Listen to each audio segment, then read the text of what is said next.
The crystal chandeliers in the Fairmont Hotel's grand ballroom cast prismatic rainbows across the marble floors, where 200 guests mingled in designer evening wear, champagne flutes catching the warm light.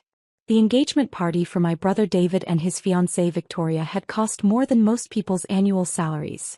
Fresh orchids flown in from Thailand, a string quartet from the city's symphony orchestra, and enough Dom Perignon to float a small yacht. Every detail screamed luxury, from the hand-calligraphed place cards to the ice sculptures that would melt into memory by midnight. I stood near the service entrance in my simple black dress, the same one I'd worn to job interviews 3 years ago, carefully pressed and paired with modest flats from a discount shoe store. While the other guests sparkled in diamonds and designer gowns, I blended into the background like furniture, invisible to everyone except the catering staff who occasionally nodded at me with professional courtesy. "Darling, everything looks absolutely perfect," I heard my mother's voice carrying across the ballroom as she air-kissed Victoria's mother, both women resplendent in their evening finery. Mom wore her newest Valentino gown, the one she'd bought specifically for tonight's celebration, while her 3-carat diamond earrings caught the light with every animated gesture. "We're so thrilled to welcome Victoria into our family. David has such wonderful taste." Dad stood nearby in his custom-tailored tuxedo, his Patek Philippe watch glinting as he gestured toward the bar setup. "Only the finest for our boy," he boomed to a group of his business associates. "Nothing's too good for David's special day. He's always been our star. Full scholarship to Harvard Business School, youngest partner in his firm's history, now marrying into one of the city's finest families." The pride in his voice was unmistakable, the same tone he'd used at David's graduation, his promotion celebration, his apartment warming party in the penthouse downtown. It was a tone I'd never heard directed at me, not once in my 28 years of existence. David himself stood at the center of the ballroom like a peacock displaying his plumage, his arm wrapped possessively around Victoria's waist as he regaled their guests with stories of their romantic getaway to the Maldives and their upcoming wedding at Martha's Vineyard. His custom Tom Ford tuxedo probably cost more than I spent on rent for 3 months, and his confidence radiated outward like heat from a bonfire. "The wedding's going to be absolutely magical," Victoria gushed to a cluster of her sorority sisters, her engagement ring, a 5-carat emerald-cut diamond surrounded by smaller stones, catching the chandelier light as she gestured. David spared no expense. "We've booked the entire resort for the weekend, flying in guests from around the world. It's going to be featured in Town and Country magazine."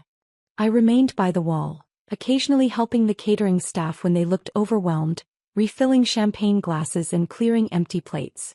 It wasn't officially my job, but I'd learned long ago that staying busy at family events helped me avoid the awkward conversations about my career situation and my disappointing life choices. "Sweetheart, why don't you grab us some of those canapes?" Mom called to me across the room, pointing toward the past appetizers with the casual expectation of someone addressing hired help. "The ones with the caviar. Victoria's parents will love them." I nodded and moved toward the catering station, weaving between clusters of guests who were deep in conversation about stock portfolios, vacation homes, and their children's acceptance letters to prestigious universities. None of them made eye contact with me. In my simple dress and modest appearance, I was effectively invisible in this crowd of wealth and status. "Excuse me, miss," a woman in a beaded gown stopped me as I balanced a tray of canapes. "Could you direct me to the ladies' room?" She assumed I was part of the catering staff and I didn't bother to correct her. It was easier than explaining that I was the groom's sister, the family member who didn't quite fit into this glittering world of privilege and accomplishment. As I distributed appetizers and refilled drinks, I caught fragments of conversations about David's success, his brilliant career trajectory, and his perfect match with Victoria. Their love story had all the elements of a fairy tale: Harvard Business School sweethearts, a proposal on a private beach in Santorini, and a future that promised continued wealth and social prominence. "David's always been exceptional," I heard my aunt telling a group of Victoria's relatives. "Even as a child you could tell he was destined for greatness. Harvard MBA partnership at 29, now this beautiful engagement. We're so proud of how he's turned out." The unspoken comparison hung in the air like expensive perfume. David was the success story, the child who had fulfilled every parental expectation and social obligation. I was the cautionary tale, the sibling who had somehow failed to live up to the family's standards despite having access to the same opportunities and resources. Around 9 o'clock, Victoria's parents arrived fashionably late, making their entrance like visiting royalty. Richard Pemberton III was old money personified. His family had owned shipping companies for 4 generations, and his net worth was the kind that appeared in Forbes estimates rather than public records. His wife Eleanor dripped with inherited jewelry and the kind of understated elegance that money couldn't buy, only breed. "David, my boy," Richard boomed, enveloping my brother in a hearty embrace. "You look magnificent. This whole affair is absolutely first class. Your parents have outdone themselves." "Thank you, sir," David replied with the practiced charm he'd perfected in business school. "We wanted tonight to be special for Victoria. She deserves nothing but the best." Eleanor kissed Victoria on both cheeks with the refined affection of someone raised in boarding schools and finishing academies. "Darling, you look radiant. That dress is stunning. Is it Vera Wang?" "Custom Marchesa," Victoria replied with obvious pleasure. "David insisted on flying us to New York to work with their design team personally. He said tonight had to be perfect." As the evening progressed, I continued my invisible service, refilling glasses and clearing plates while the celebrations swirled around me like an elaborate dance I wasn't invited to join. The conversations grew louder and more animated as the champagne flowed, filled with laughter, congratulations, and increasingly elaborate toasts to the happy couple's future. "Ladies and gentlemen," David called out around 10 o'clock, tapping his champagne flute with a silver spoon to get everyone's attention. "If I could have your attention for just a moment." The ballroom gradually quieted as guests turned toward the center of the room where David stood with Victoria, both of them glowing with happiness and champagne. The string quartet ceased playing, leaving only the gentle hum of conversation and the soft clink of crystal glasses. "Victoria and I want to thank all of you for being here tonight," David began, his voice carrying easily across the marble floors and high ceilings. "Your presence means the world to us as we celebrate this next chapter in our lives together." Applause rippled through the crowd, punctuated by enthusiastic cheers from David's college friends and Victoria's sorority sisters. I stood near the back of the room holding an empty champagne tray, watching my brother bask in the adoration of 200 of the city's most influential people. "I also want to take this opportunity to introduce Victoria's parents to some of our family members they haven't met yet," David continued, scanning the crowd until his eyes landed on me near the service station.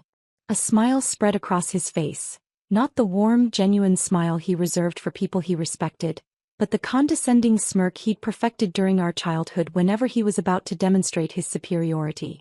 "Victoria, Richard, Eleanor," he called out, gesturing for them to join him near where I stood. "I'd like you to meet my sister, Sophia." The 3 of them approached with polite smiles, clearly expecting to meet another successful family member who would fit seamlessly into their world of privilege and accomplishment. Richard extended his hand with the confident charm of someone accustomed to making favorable impressions, while Eleanor appraised my appearance with the practiced eye of someone who could determine social status at a glance. "Meet the family failure," David announced with theatrical flair, his voice loud enough to carry to the nearby guests who had gathered to witness this introduction. "Sophia here has been exploring her options for the past few years. Still trying to figure out what she wants to be when she grows up." Laughter erupted from the surrounding crowd, not malicious exactly, but the kind of amused chuckling that wealthy people reserve for stories about others' misfortunes. David's business school friends nodded knowingly, having heard similar stories about underachieving siblings who couldn't match their successful brother's accomplishments. "Oh, David," Victoria laughed, swatting playfully at his arm. "You're terrible. I'm sure Sophia is wonderful." But her tone suggested she was merely being polite, going through the social motions expected of someone in her position. Richard's handshake became noticeably less firm as he processed David's introduction, while Eleanor's smile grew more strained. They were clearly recalculating their assessment of the family dynamics, probably wondering how David had managed to excel so dramatically while his sister had apparently achieved so little. "Sophia's been living in that tiny apartment downtown," David continued, clearly enjoying his audience's attention, "working various, temporary positions. We keep telling her she should consider something more stable, maybe administrative work or retail management. Something with a steady paycheck, you know?" More laughter rippled through the crowd and I felt my cheeks burning with humiliation. Several guests had pulled out their phones to capture videos of David's speech, probably planning to share highlights on social media later. I stood there holding my empty tray, feeling like an exhibit in a museum of family disappointment. She's always been the artistic type, Mom added helpfully from across the circle, her voice carrying the kind of fond exasperation parents use when discussing children who haven't lived up to their potential. Very creative, very idealistic. We thought she'd outgrow it eventually, but you know how some people are about following their dreams instead of being practical. Dad nodded sagely as if my presence had reminded him of an ongoing family problem he'd been trying to solve. We've offered to help her get settled in something more traditional, maybe accounting or human resources. David has connections at several firms that might be willing to give her a chance, despite her unconventional background. The condescension in their voices was suffocating. Here I was, being discussed like a charity case in front of 200 of the city's elite, my own family painting me as an object of pity and disappointment. The catering staff, I noticed, had stopped their work to listen, probably grateful that someone else was providing the evening's entertainment. Well, Eleanor said diplomatically, everyone finds their path in their own time. I'm sure Sophia will discover what's right for her eventually. Her tone suggested she thought that discovery was long overdue and unlikely to involve anything particularly impressive. David was clearly enjoying himself, basking in the contrast between his own success and my apparent failure. This was his engagement party, his moment to shine, and he had effectively used me as a prop to make himself look even more accomplished by comparison. The thing is, he continued, warming to his theme, Sophia's always been convinced she's going to be special somehow. You know the type, big dreams, unrealistic expectations. Meanwhile, the rest of us are out here in the real world, building actual careers and contributing to society. Victoria's sorority sisters nodded sympathetically, clearly familiar with stories about family members who couldn't get their lives together. Several of David's business colleagues exchanged knowing looks, probably thinking about their own disappointing relatives who had failed to achieve professional success. Maybe she'll figure it out eventually, Victoria said with the kind of charitable optimism that wealthy people display when discussing less fortunate individuals. Some people are just late bloomers, I suppose. The phrase late bloomer hung in the air like a diagnosis. At 28, I was apparently still waiting for some kind of delayed maturation that would finally allow me to join the ranks of productive, successful adults like everyone else in this ballroom. Sophia's always been a bit different, David explained to Richard and Eleanor, as if my eccentricity were a mild mental health condition that the family had learned to manage. Marches to the beat of her own drum, you might say. Never quite understood the value of conventional success or financial stability. As the laughter and condescending comments continued to flow around me, I noticed Victoria pulling out her phone to check something. The conversation had shifted to wedding planning and honeymoon destinations, with David describing their plans for a month-long tour of Europe's most exclusive resorts. We're thinking of starting in Monaco, Victoria said, scrolling through what appeared to be travel websites or social media feeds. David knows people who can arrange private yacht charters and... She stopped mid-sentence, her eyes fixed on her phone screen with an expression of sudden confusion. The animated chatter around us continued, but Victoria had gone completely still, staring at whatever had appeared on her device. What is it, darling? Eleanor asked, noticing her daughter's distraction. You look like you've seen a ghost. Victoria's eyes flicked from her phone screen to my face, then back to the screen, then to my face again. Her carefully applied makeup couldn't hide the fact that all color had drained from her cheeks. Is this you? She asked quietly, turning her phone screen toward me. Is this you on Forbes? The laughter that had been rippling through our circle stopped as if someone had flipped a switch. David, who had been in the middle of describing their planned suite at the Hotel de Paris in Monte Carlo, fell silent mid-sentence. Richard and Eleanor leaned in to look at Victoria's phone, while the guests who had gathered to witness my public humiliation suddenly focused their attention on the small screen that had somehow shifted the entire dynamic of the conversation. I looked at the phone screen and saw exactly what Victoria was seeing. The cover of this month's Forbes magazine featuring a photograph of me in a sleek business suit, standing in front of the floor-to-ceiling windows of a downtown corporate office. The headline read, "The Disruption Queen, How Sofia Martinez Built a $3.2 billion AI Empire in Secret. The silence stretched for what felt like hours but was probably only seconds. Around us, the engagement party continued. String quartet playing, champagne flowing, guests laughing and celebrating. But our little circle had become frozen in time, suspended in a moment of collective shock and disbelief. That's... David started, then stopped, his voice cracking slightly. That's not... Sofia Martinez, founder and CEO of Quantum Solutions. Victoria read aloud from her phone, her voice growing stronger as she processed the information. Age 28. Net worth estimated at $4.7 billion. Named to Forbes' list of America's most innovative entrepreneurs for revolutionary advances in artificial intelligence and quantum computing. More silence. I could see David's mind racing, trying to process information that contradicted everything he thought he knew about me, everything he had just told 200 guests about my failures and disappointments. Quantum Solutions went public 6 months ago, Victoria continued reading, with the largest IPO in tech sector history. Martinez's proprietary AI algorithms have revolutionized everything from medical diagnostics to financial trading, with major corporations paying millions for licensing agreements. Richard had gone completely pale, his confident businessman's demeanor replaced by the expression of someone who had just realized he'd made a catastrophic error in judgment. Eleanor was staring at me with the kind of shock typically reserved for natural disasters or major accidents. This says you've been featured on the cover of Time magazine, Wired and Fortune, Victoria continued, her voice barely above a whisper. You were keynote speaker at last month's Global Tech Summit. You own patents worth... She paused, apparently having trouble processing the number, worth over $2 billion. The circle of guests who had been laughing at David's stories about my failures was now staring at me with expressions ranging from bewilderment to horror. Someone's champagne glass slipped from nerveless fingers and shattered on the marble floor, the sound echoing across the ballroom like a gunshot. There's a whole article about your company's latest acquisition, Victoria said, still reading from her phone as if she couldn't quite believe what she was seeing. You just bought MedTech Industries for $1.8 billion cash. It says here that you're planning to integrate their research facilities with your AI development programs. David's mouth was opening and closing like a fish out of water.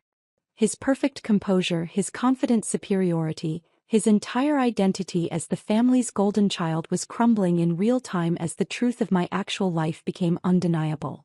Sofia, Richard said slowly, his voice carrying the kind of respect he typically reserved for heads of state or fellow billionaires. Is this accurate? I looked around at the faces staring at me. Some shocked, some confused, some calculating the social and financial implications of what they'd just learned. These were the same people who had been laughing at David's stories about my failures just minutes earlier. Yes, I said simply. It's accurate. The two words seemed to echo in the sudden quiet that had fallen over our section of the ballroom. Even the string quartet's music seemed muted, as if the universe itself was holding its breath to see what would happen next. But Mom's voice came from somewhere behind me, weak and uncertain. You live in that little apartment. You take the bus. I live simply by choice, I explained calmly. The apartment is convenient to my downtown office. Public transportation is more efficient than sitting in traffic. Material displays have never interested me much. Dad appeared at my elbow, his face flushed with what I assumed was embarrassment. Sofia, why didn't you tell us? We had no idea you were. I tried, I said, my voice still calm despite the emotional storm building inside me. For 3 years I tried to share what I was working on. Every family dinner, every holiday gathering, every phone call. You told me I was wasting my time with computer nonsense, and that I needed to get serious about my future. The memory of those conversations hung in the air between us. All the times I'd attempted to explain my research, my business plans, my patent applications. All the times I'd been dismissed, interrupted, or simply ignored while the conversation turned to David's latest promotion or achievement. We didn't understand, Eleanor said weakly, as if lack of understanding somehow excused 3 years of condescension and dismissal. You didn't want to understand, I corrected gently. Understanding would have required listening, and listening would have required believing that I might actually be capable of something significant. Victoria was still scrolling through articles on her phone, her expression growing more stunned with each new piece of information she discovered. "There's a video interview with you on CNBC from last week," she said. "And another one with Bloomberg from last month. How did we miss all of this?" "Because you weren't looking," I said simply. "You decided 3 years ago that I was the family failure, and once you made that decision, you stopped paying attention to anything that might contradict it." David finally found his voice, though it came out as barely more than a whisper. "Forbes estimates your net worth at $4.7 billion? That's conservative," I replied. "It doesn't include the value of my private holdings or the intellectual property portfolio that's not directly tied to quantum solutions. The actual number is probably closer to $6 billion, but I don't really track it that closely." $6 billion. The number seemed to ricochet around our circle like a pinball, bouncing off shocked faces and confused expressions. For reference, David's annual salary at his prestigious firm was probably around $300,000, respectable by most standards, but a rounding error compared to what I'd built. "Your quantum computing breakthrough," Richard said, clearly trying to process the technical implications alongside the financial ones. "The articles say it could revolutionize everything from cybersecurity to pharmaceutical research." "Among other applications, yes," I confirmed. "We're currently working with 12 government agencies and 43 Fortune 500 companies to implement various aspects of the technology. The medical applications alone could save hundreds of thousands of lives over the next decade." The engagement party continued around us, but our corner of the ballroom had become its own separate reality. Guests were starting to notice the commotion, pointing and whispering as word spread that something significant was happening near the Pemberton family's table. "Sophia," Mom said, appearing beside Dad with tears starting to form in her eyes, "we're so sorry. We had no idea. We're so proud of you." The words I'd wanted to hear for 3 years, finally spoken at the worst possible moment. Pride offered only after public humiliation had made it socially necessary. Love expressed only when silence was no longer an option. "Are you?" I asked quietly. "Are you proud of what I've accomplished, or are you proud of what it means for the family's social status?" The question hung in the air unanswered because we all knew the truth. If my net worth had been revealed as $50,000 instead of $6 billion, if my company had failed instead of succeeded, if my innovations had been ignored instead of revolutionizing entire industries, this conversation would not be happening. "Both," Dad said finally, with the honesty of someone who had been caught in an indefensible position. "I wish it were different, but both." Victoria's phone buzzed with notifications as news of her discovery spread through social media. People were taking pictures of the Forbes article, sharing screenshots of my company's stock price, posting videos of the moment when everything changed. "There's going to be a lot of attention on this," she said, looking up from her screen with something approaching panic. "People are already posting about it. This is going to be everywhere by tomorrow." He was right. By morning, the story would be viral. Billionaire tech CEO served drinks at brother's engagement party while family called her a failure. The optics were devastating not just for David and my parents but for the Pemberton family as well. They had just publicly humiliated someone who could buy and sell their shipping empire without affecting her quarterly budget. "I should go," I said, setting down the empty champagne tray I'd been holding throughout this entire surreal conversation. "Congratulations on your engagement, David." "Victoria. I hope you'll be very happy together." "Wait," David called out as I started to walk away. "Sophia, we need to talk. We need to figure out how to handle this situation." I stopped and turned back to face him one last time.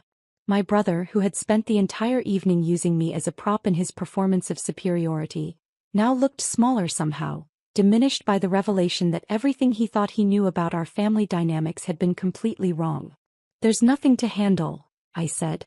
"You introduced me exactly as you see me, the family failure. The fact that your perception doesn't match reality isn't my problem to solve. But people will think." He started, then stopped, probably realizing that what people would think was entirely accurate, that he had publicly humiliated a sister who had achieved more in 3 years than he would accomplish in his entire career. "People will think what they think," I replied. "I can't control that, and honestly I don't care anymore. I stopped caring about your opinion of me the day I realized that your approval was never actually available, regardless of what I achieved." As I walked toward the ballroom exit, I could hear the whispered conversations starting behind me. Guests who had witnessed the revelation were already pulling out their phones, searching for more information about quantum solutions and its mysterious founder. The engagement party would be remembered not for celebrating David and Victoria's future, but for the moment when everything everyone thought they knew turned out to be completely wrong. Outside the hotel, I called my driver. Something I'd started doing 6 months ago when the constant media attention made public transportation complicated. As I waited for the car, I thought about the irony of the situation. I had spent 3 years trying to earn my family's respect through achievement, only to discover that respect offered after public humiliation felt hollow and meaningless. My phone buzzed with a text from my assistant. The CNBC interview got moved to tomorrow morning. They want to discuss the Forbes cover and the market reaction to your latest patent filings. Should I confirm? I typed back, confirm the interview. And please schedule a meeting with our legal team tomorrow afternoon. We may need to discuss some personal matters that could affect the company's public image. As my car pulled up to the hotel entrance, I realized that tonight had been a gift, though not the kind anyone had intended. For 3 years, I had carried the weight of my family's disappointment, wondering if maybe they were right about my choices and priorities. Now I knew with absolute certainty that their opinion of my worth had never been based on my actual accomplishments or potential. They hadn't seen my success because they hadn't wanted to see it. They had needed me to be the failure in order for David to be the star. My role in the family narrative had been predetermined, and no amount of achievement would have changed that dynamic until external forces made it impossible to maintain. The drive back to my apartment gave me time to process what had happened and what would happen next. By tomorrow, the story would be everywhere, dissected and analyzed by business journalists, social media commentators, and anyone who enjoyed watching privileged families implode in real time. David's engagement party, which was supposed to be his moment of triumph, would instead become a case study in how assumptions about success and failure can be completely divorced from reality. Victoria would have to decide whether she wanted to marry into a family that had just demonstrated such spectacular judgment failures in front of 200 influential witnesses. And I would continue building the future I'd been working toward for 3 years, but without the emotional burden of seeking approval from people who had never been capable of offering it authentically. My phone rang as the car pulled up to my building. The caller ID showed David's number. "Hello," I answered. "Sophia." His voice was strained, desperate. "We need to talk. This whole thing tonight, it got out of hand. We can fix this. We're family." "Are we?" I asked quietly. "Because for 3 years I've been trying to figure out what family means to you. Tonight I think I finally understand." "It means we stick together," he said quickly. "It means we support each other. It means we work through problems instead of walking away." Where was that philosophy when I was working 16-hour days to build my company? I asked. Where was that support when I was trying to share my excitement about breakthrough patents and revolutionary technology? Where was that family loyalty when you introduced me as the family failure to 200 people? Silence on the other end of the line. "I know we made mistakes," he said finally. "But we can fix this. We can make it right." "Some things can't be fixed, David," I replied. "Some damage is permanent.